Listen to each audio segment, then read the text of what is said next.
नमस्कार, मैं हूं आदित्य और आप देख रहे हैं ईवन टीवी मध्य प्रदेश छत्तीसगढ़। आइए बढ़ते हैं खबरों की ओर। मुक्ताकाश मंच रविंद्र भवन भोपाल में आयोजित प्रदेश स्तरीय कार्यकर्ता सम्मेलन को संबोधित करते हुए समयक अभियान प्रमुख सुप्रसिद्ध विचारक भास्कर राव रोकड़े ने मुख्यमंत्री शिवराज सिंह चौहान की लाडली बहना योजना की जमकर खिंचाई की। सम्मेलन में पूर्व मंत्री पीसी शर्मा, पूर्व मंत्री हर्ष यादव, पूर्व मंत्री वंशमणि वर्मा, पूर्व मंत्री राजेंद्र कुमार मिश्रा, पूर्व विधायक व कांग्रेस के राष्ट्रीय सचिव सत्यनारायण पटेल, पूर्व विधायक रामकिशोर दोगने, पूर्व विधायक रामलखन पटेल, पूर्व विधायक वल्लभ अंबावतिया, कांग्रेस नेता दामोदर सिंह यादव, ओबीसी महासभा के नेता एडवोकेट धर्मेंद्र कुशवाहा व राकेश सिंह लोधी, राष्ट्रीय किसान नेता शिव कुमार शर्मा, कक्काजी गांधीवादी विचारक संतोष कुमार द्विवेदी, कांग्रेस नेता सुनील बोरसे, सम्यक अभियान समन्वयक रघुवंश प्रसाद पांडे, हेमराज संकुले, योगेंद्र सिंह तोमर सहित हजारों शिक्षित युवा व सम्यक अभियान के कार्यकर्ता ने भाग लिया। एक तीसरी बड़ी महत्वपूर्ण बात, बहुत चिंतन की बात है। हमारे कवि महोदय ने भी बड़ी अच्छी कविता सुनाया। थोड़ी सी बात इनके लायक की भी हो जाए, इनके मन की नहीं होगी तो बड़ा बुरा लगेगा। बड़ी सोच की बात। पहले वो मुख्यमंत्री तीर्थ दर्शन जैसे हो गया हाल। 3 लाख करोड़ रुपए के कर्ज में है ये मध्य प्रदेश। कितने कर्ज में है? जरा बोलिए जोर से। 3 लाख करोड़ बहुत बड़ा कर्ज होता है। उस कर्ज को, जो पुराना कर्ज होता है, उस कर्ज का ब्याज अदा करने के लिए, भी कर्ज लेना पड़ता है। अब 3 लाख करोड़ के कर्ज में हो तो फोकट फंड की योजना क्यों चलाते हो? फोकट फंड की योजना चलाने का मतलब होता है वोटर्स को खरीदना, प्रलोभित करना। कितनी विचित्र स्थिति है। यदि आप बच्चों के मामा बनते हो तो शकुनी क्यों बनते हो? अच्छे मामा बन जाओ, चालबाजी मत करो, उनके भविष्य को बर्बाद मत करो। ये चिंतन का विषय तो है ही। सारे युवाओं का भविष्य तो ऐसे ही बर्बाद हो गया। मामा बनते बनते खुद मामा बने तो बने, युवाओं को मामा बना दिया।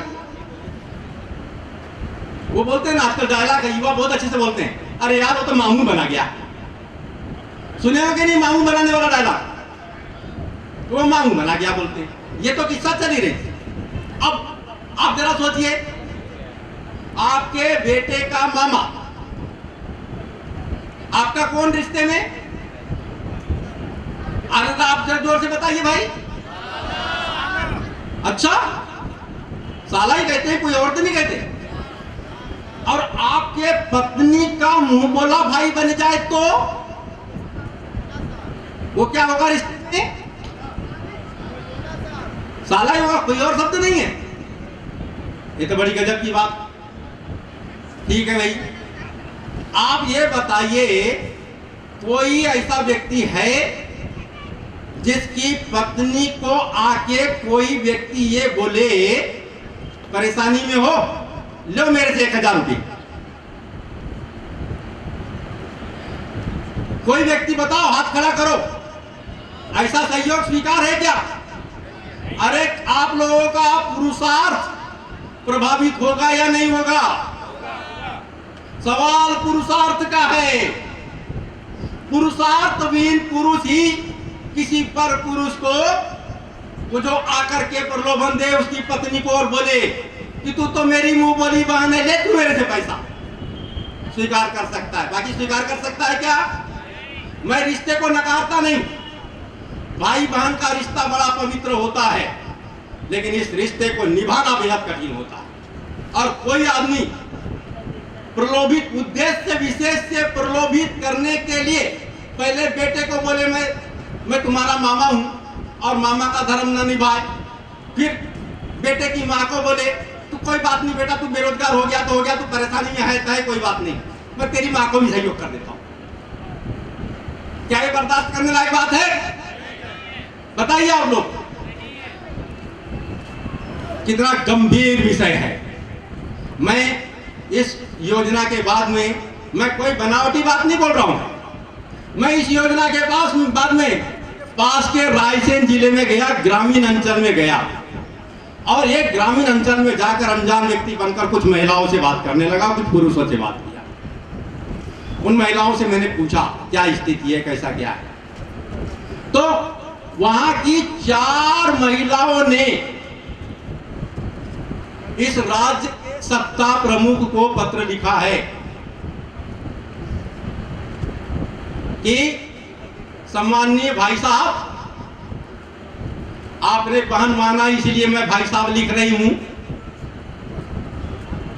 आप कृपया करके ये 1000 रुपए देने वाली बात को वापस ले जा लीजिए। ये मेरे घर में कलह पैदा कर देगी, क्योंकि मेरा पति कहता है क्या मेरे में पुरुषार्थ नहीं है जो किसी का पैसे से पलेगी। तो घर में कलह पैदा होने लगा है और मेरा बेटा बोलता है जिसने मेरा भविष्य बर्बाद कर दिया, पढ़ाई लिखाई के बाद में नौकरी के अवसर नहीं दे रहा है, तो क्या दिया हुआ पैसा क्यों स्वीकार कर रही है। तो हमारे घर में इस 1000 रुपए से कलह पैदा किया, इसलिए कृपया करके 1000 वाली बात आप वापस ले लीजिए। बड़ी विचित्र स्थिति। उन 4 महिलाओं ने ऐसा पत्र लिखा है। यदि उन महिलाओं के विचारों से आप सहमत हैं तो उनके सम्मान में तालियां बजाइए। केवल तालियां बजाने से काम नहीं चलेगा। आप लोगों को अगर पुरुष हैं तो आप जाके घर में बात करिए, ये हमारे पुरुषार्थ का सवाल है, हमारे बेटे के भविष्य का सवाल है। हमारे बेटे के भविष्य को बर्बाद करने वाला व्यक्ति जो उसका अब तक मामा बना बैठा था, अब तुम्हारे पास बहना बहना करके आके तुमको प्रलोभित कर रहा है, क्योंकि निश्चित रूप से तुमसे उन्हें कुछ दिनों में ही कोई काम लेना है। तो अब ये सहयोग लेना बंद करो, पत्र लिखना शुरू करो और गांव में जा जा के बात करना शुरू करिए। हर पुरुष जिसका पुरुषार्थ जीवित है उसे ये काम करना चाहिए और हर महिला जिसे अपने पति के स्वाभिमान का ध्यान है, जिसे अपने पुत्र के भविष्य का ध्यान है, उसे इस योजना को ससम्मान वापस कर देना। अब ये भी एक कारण है मेरे समयक अभियान का, पहले से चल रहा है लेकिन ये कारण भी इसमें। तो साथियों, अब मैं आता हूं मुद्दे की बातों पर। ये मुद्दे इसी में निहित है कि आखिर बेरोजगारी है तो बेरोजगारी का निराकरण कैसे हो, आखिर कारण क्या है।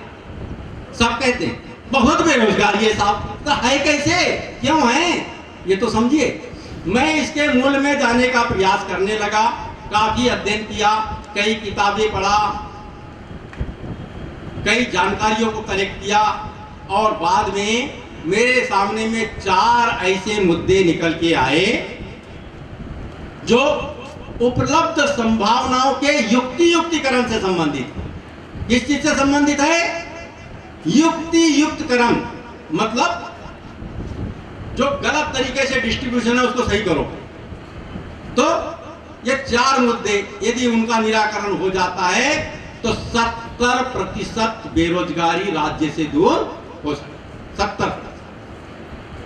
तो मैं